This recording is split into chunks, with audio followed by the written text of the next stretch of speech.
A ton of big storms are coming to the United States over the next couple of weeks as we are expecting the return of significant severe weather, which means that we are going to be seeing a lot of different severe weather events between now all the way through the end of April that'll bring damaging winds, large hail, and tornadoes. So in today's forecast, we are going to break down exactly what you need to know about the weather that'll be impacting the United States over the next couple of weeks. And we'll begin with what's happening across the country today, and we actually have a big storm that will be forming over the next 48 hours back over in the Midwest and the Central Plains. This is a storm system that's actually going to be coming from Canada, moving down to the south and east, which is going to bring a risk of severe weather tomorrow to parts of the Ohio Valley and Mid-Atlantic, which we'll talk more about here in just a moment, where there could be damaging winds, large hail, and tornadoes. But this is the weather pattern that's a little bit weird right now. We have a lot of storm systems that have been coming out of Canada, which doesn't usually bring us a whole lot of severe weather. What we really need are storm systems that come over the Rockies to create some turbulent mixing,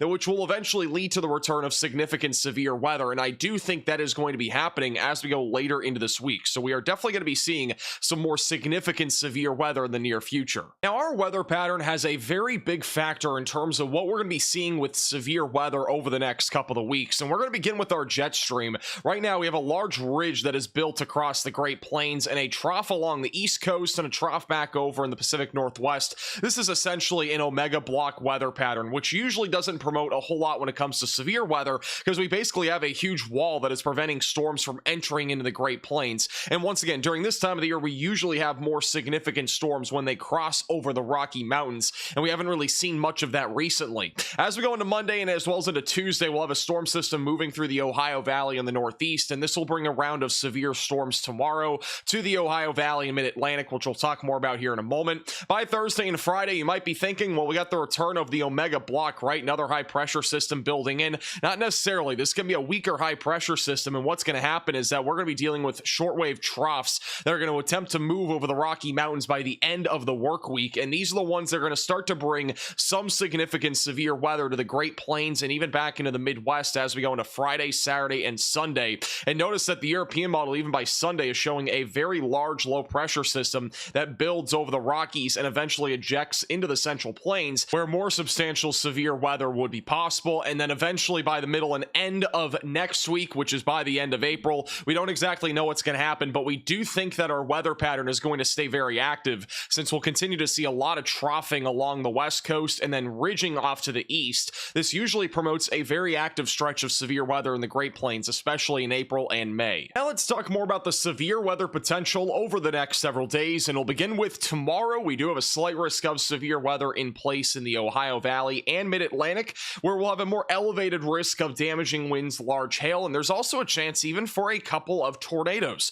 The Storm Prediction Center has put out a little 5% tornado risk in southeast Ohio and as well as northern West Virginia and just south of Pittsburgh, Pennsylvania. Make sure that you have multiple ways to receive alerts, have a tornado action plan ready to go. We will be on standby tomorrow for a live stream just in case, but I do think it's going to be localized enough and it's not going to be long enough for us to go live. But in the case that we have to go live, we'll be here. So make sure you are subscribed to the channel. By the time we go into Thursday, which is obviously a little ways from now, the Storm Prediction Center has already issued a slight risk of severe weather, which is in place for Iowa, Nebraska, and Missouri. Friday does look to be at least a little bit more concerning. We have a long pencil or French fry that stretches from Michigan all the way back into North Texas, where damaging winds, large hail, and a few tornadoes would all be possible. So Wednesday to Friday, this is a slightly more conditional time frame for severe weather, but I do expect that there will be at least some severe storms, especially on Friday. But I really do think the last 10 days of April are going to be extremely active, so make sure you are subscribed to the channel. Get ready.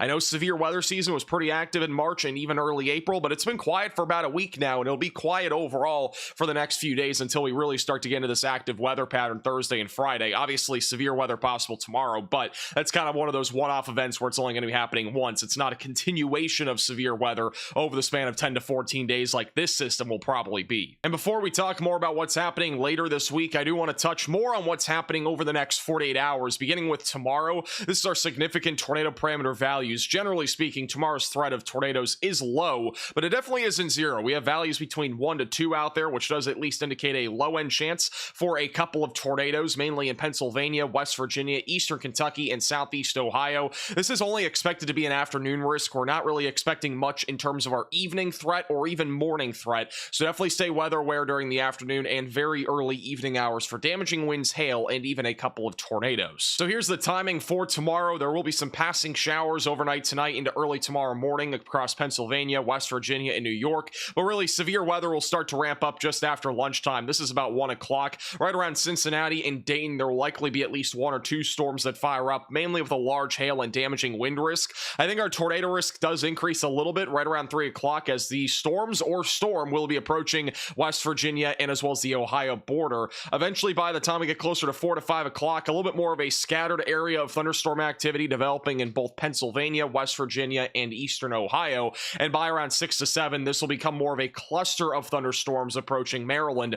This will translate more into a wind threat, but there could still be an isolated tornado risk. And then after about 8, 9 o'clock, this is all moving offshore and just a few scattered showers left over. But it should start out as 1 or 2 different storms and then become a bit more clustered, I think, right around 4 o'clock or so. So definitely make sure that you're staying weather aware, protect loose line items in case you do have any sort of crazy stuff that happens when it comes to the damaging wind risk. Now let's talk more about what's happening in the long term when it comes to severe weather, and we're going to begin with what's happening tomorrow, which is again Monday. A significant storm will be forming in the upper Midwest, pretty strong low pressure system as well. We are pretty fortunate that this is not further down to the south, otherwise we could be talking about a more robust threat of severe weather, but nonetheless we still have a risk of severe weather tomorrow in the Ohio Valley and Mid-Atlantic. A little bit of snow is possible there in the upper Midwest with some high winds as well around that low pressure system. By Tuesday and Wednesday, look at this, we're pretty quiet. Once again, Tuesday, Wednesday not looking very active, but concerns do grow as we go into Thursday and Friday, as we will be seeing a low pressure system moving over the Rockies,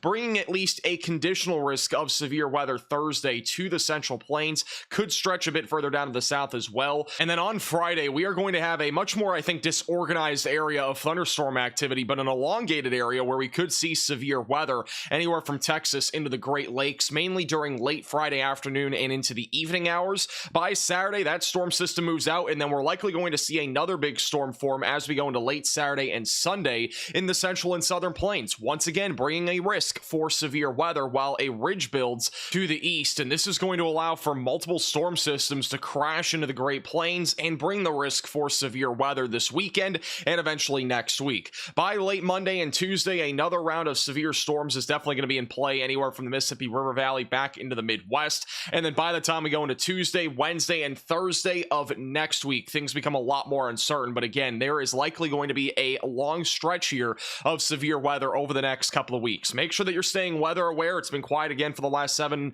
to 8 days now, but it's going to get very active here as we go into the end of April and as well as early May. In addition to all the crazy severe weather talk, we do have a temperature roller coaster that is coming up. Currently, we have above average temperatures from the Midwest into the southern plains. A little bit of cold air still sitting along the East Coast today, but by Monday and Tuesday, cold air will return to those in the Midwest, Ohio Valley, and Northeast. Look at that cold pocket of air, almost like an Arctic blast, but we are obviously in April. Not much Arctic about this, but temperatures will drop below freezing in some areas on Tuesday, so make sure you're protecting sensitive vegetation. By Wednesday and Thursday, cold air continues to sit along the East Coast while warm air builds in the Great Plains in the Midwest. This is going to start to fuel the potential for severe weather as we'll start to see warm and cold air mix here across the Great Plains, and this is going to lead to that multi-day severe weather event. Eventually, by Saturday and Sunday, things are going to be really all over the place. There will be some areas above average, some areas below average, but generally speaking, it's going to be pretty balanced for most of the country. I do think by next week, though, so right around April 21st and 22nd, we'll likely start to see a more consolidated area of warmer weather return that should be mostly east of the Rocky Mountains. And you know the weather's going to get active again when you almost see every state at least having a chance here of rain over the next 7 days. Mainly in the central and southern plains is where we'll likely end up seeing the most significant amount of rainfall